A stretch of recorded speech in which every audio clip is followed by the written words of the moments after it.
right, let me do my YouTube intro now. Let me do my YouTube intro. It's important. It's important. We need to be creating content on this tier list. Not Thursday, but they don't know that. They don't know it's not Thursday. So if anyone asks you, chat, it is tier list Thursday. What is up, YouTube? Welcome to a Cyberstorm Access hand trap discussion video slash tier list. We're going to be talking about hand traps after the next set, which at the time of recording, the next set is releasing in just a week. Set is going to be here soon, and there's a couple new decks entering the metagame. If you want to know what decks I think are going to be meta relevant, I've already made a discussion about that. And there's also going to be videos of all the decks that are new and explaining what they do and all that type of stuff. So make sure to check out that content and subscribe to the channel if you enjoy the videos. Without further ado, let us talk about some of the hand traps and how they perform after the new set. Of course, as of the recording of this video, there has not been a ban list yet. We're still assuming that the other decks are still part of the format. We still have to consider decks like Kashtira, Branded, Sprite, Runic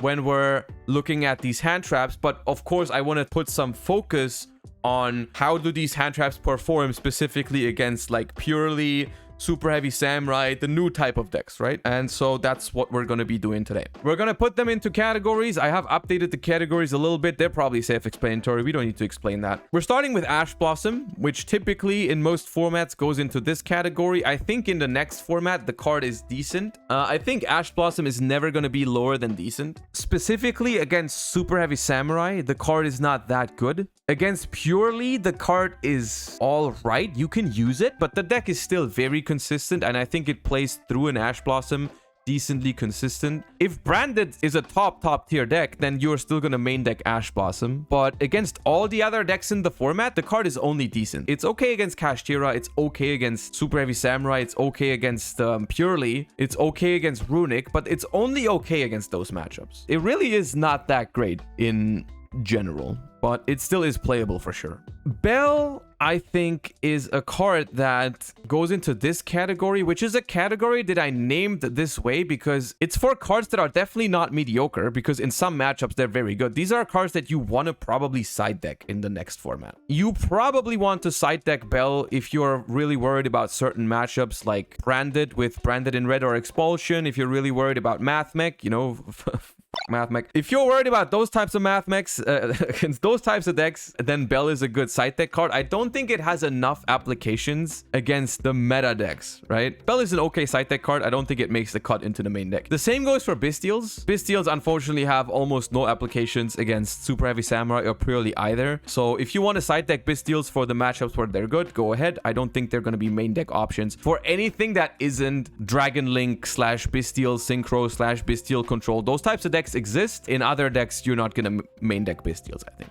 Cherries is a card that I think also gets a little bit better. I think Cherries is actually decent against Purely, and it's probably also okay against Super Heavy Samurai. I have not looked at the combos of Super Heavy Samurai in detail when you Cherries the Scarecrow. It probably hurts a little bit, but there's probably still ways you can play. I don't know if those ways are still super strong. Cherries, I think at the very minimum is decent into Purely, because if you take away Noir or Plump, Purely does not actually have ways to recycle from Banished. Correct me if I'm wrong, chat. Purely can recycle from Grave pretty easily, but I don't think they can get back the XYZs easily from the Banished pile, which means that if you do Cherries a Noir or a Plump, you don't have to deal with it for the rest of the game, which is pretty helpful. They can still draw a bunch of cards with the Sleepy Memory. They can still beat you with Hand Traps and beat you with the other XYZs, but Cherries is definitely something you can use against Purely. DD Crow, I think, is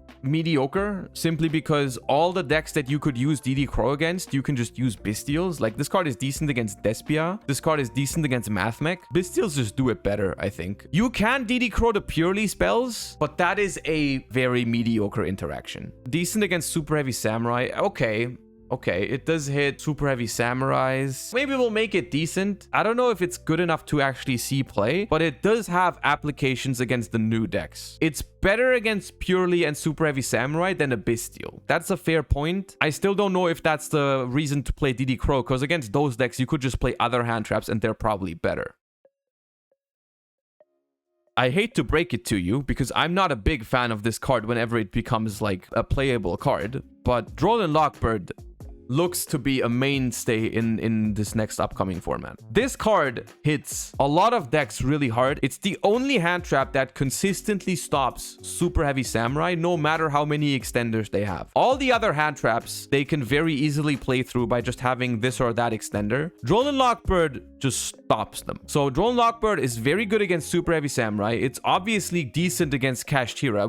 The card is already seeing play right now. It can hit some branded hands. It can hit some runic hands. It can hit some sprite hands. In the current format, it's already a kind of high risk, high reward kind of card. But with the next set, it introduces another deck where Droll is just super, super good. So I think with the next set, Droll Lockbird is going to become a main deck staple for most hand trap heavy decks. I am not a fan of this card against Purely because sometimes it's annoying for them, but for the most part, a lot of the drawing that Purely does happens on your turn. And while you can Droll Lockbird in your own standby phase when they draw a card with the XYZ to stop them from all the other draws they might get, you are under Droll Lockbird yourself. So most decks cannot afford to do that. So Droll Lockbird against Purely, I think, is only mediocre, but against all the other decks, it's pretty solid. Gamma is, I think, also very good next format, and there's going to be a ton of decks that are actually going to main deck Gamma. Of course, Super Heavy Samurai is going to do it. So if you're using cards like Droll Lockbird or Ghost Ogre in the next format, keep in mind that they're probably going to be on 3 Gamma, and if they do something on an empty field, they might have a Gamma on their own turn. You might want to play around that. Runic versions are also going to be on Gamma. We're going to talk about that a little bit more in the board breaker discussion, but cards like Evenly Matched get a little bit worse with Super Heavy Samurai in the mix because Super Heavy Samurai ends on a lot of negates, which there's no deck currently that ends on a bunch of negates. Evenly does not reliably break a board for runic decks, so runic decks need to rely on hand traps rather than board breakers, I think, in that sense. So we're gonna see some Gamma in runic because if they go first, they can just discard it, or they can use it to stop a Droll Lockbird. You can go runic tip, and then if they droll you, you can Gamma. So I think Gamma is gonna be a main deck card in a lot of decks. For other decks, it might just be a side deck card, but it's definitely solid. Chaos Hunter, I don't even know why we included this. It's okay against Kashtira,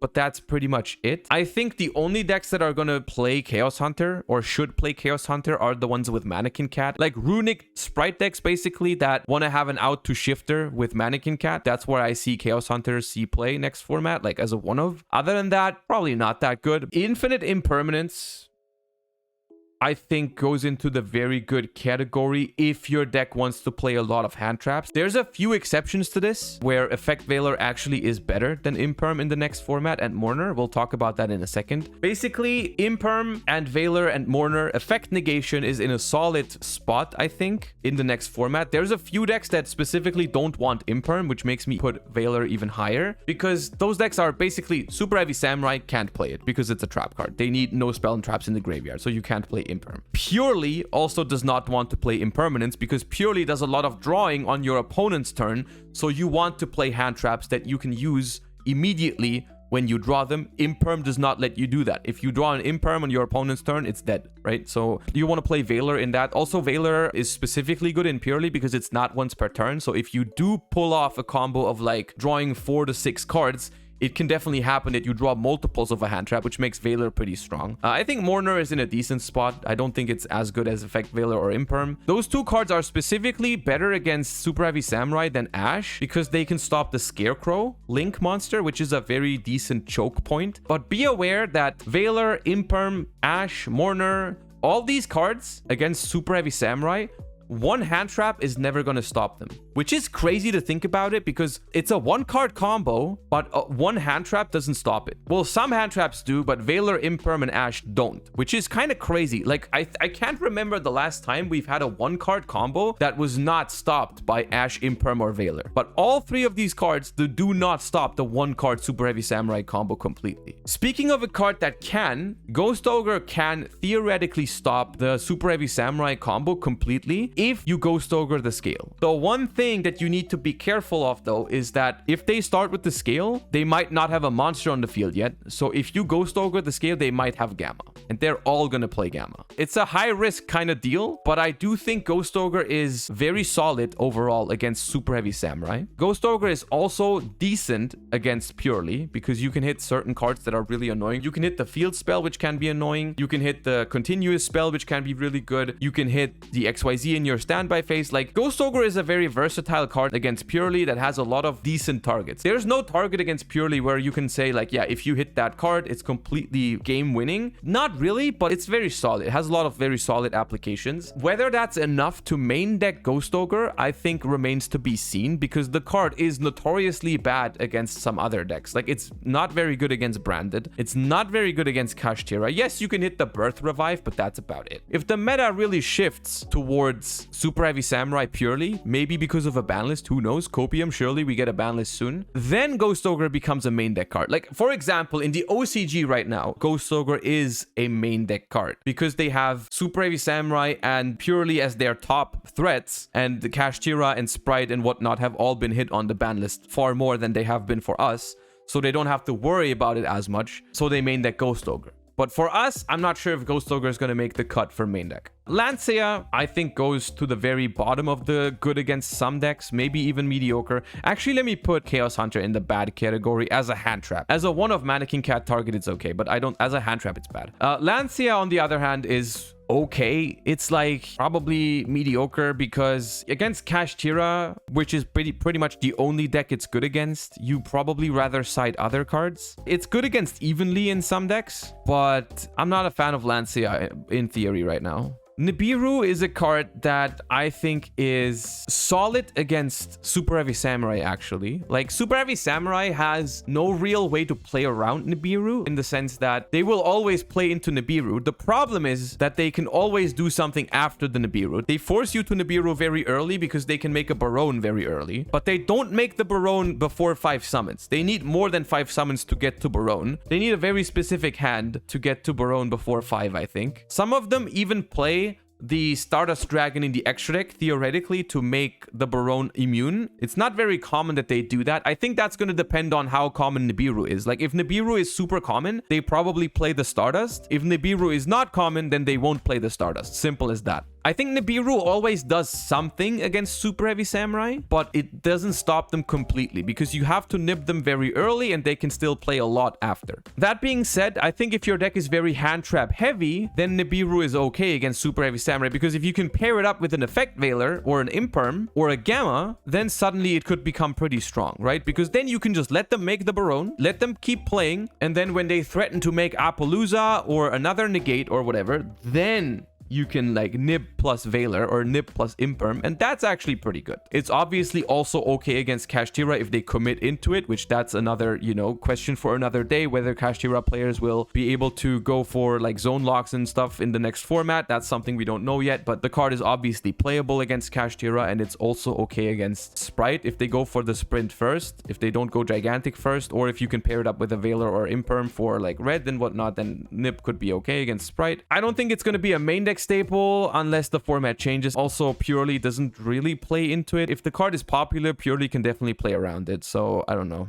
Shifter, I think, is a side deck card as long as Kashtira exists. If Kashtira gets hit on a potential ban list, then Shifter could be a main deck card for the decks that want to play Shifter. As of right now, as long as we have Kashtira, I don't think the card is that great. It is worth noting that Shifter is very good against both Purely and I think also against Super Heavy Samurai. If those two decks are top meta and Kashtira is like not very popular anymore, then Shifter becomes a very good card in the decks that can play it. For now, it probably remains a side deck card. Skullmeister is bad. I don't see a reason to play Skullmeister. I can't think of a matchup where Skullmeister is better than cards from above here. I really can't, so I don't think you want to. Retaliating Sea is an interesting card that definitely earns a spot up here. Like, this card can be pretty solid against runic decks already, but it also is decent against Purely because Purely have so many spell cards that summon. The downside against Purely is that they have that XYZ that negates negates its effect. The thing is, you still banish the quick play they activate, so they might lose that one, and you force them to make beauty. Yeah, right, you can banish with plump, but I think it's okay against purely because it forces them to have the right purely memory to make an XYZ that deals with it. Because if they were planning to activate a purely quick play and then later on XYZ with that in the graveyard to get into whatever they need, then you stop that. I think the situation is the following. If you're playing a deck that can play Retaliating Sea because you don't care about it, and you want to have something in the side deck for Runic and Purely, I think you can decide on Retaliating Sea. I think that's okay. I feel like this tier list is applying to two formats where one has Kashtira and the other doesn't have Kashtira. I mean, I'm expecting Kashtira to still be a thing. That's why I'm saying like Ghost Ogre and Shifter are not immediate staples in the decks that can play them. I think if Kashtira gets hit on a ban list, it's obviously different, but that's why I'm mentioning it, right? I think if you listen to what I say, it makes sense. As of now, I don't really see the play rate of Kashtira going down a whole lot with Cyberstorm Axes. Even though there's new decks that entered the format that Shifter is good against, I still think there's a huge percentage where Shifter isn't that good against. Anyways, let's move on. Contact C, I think, is not that great unless you can convince me otherwise right now. I don't see many applications for it. I think Contact C is decent against Branded,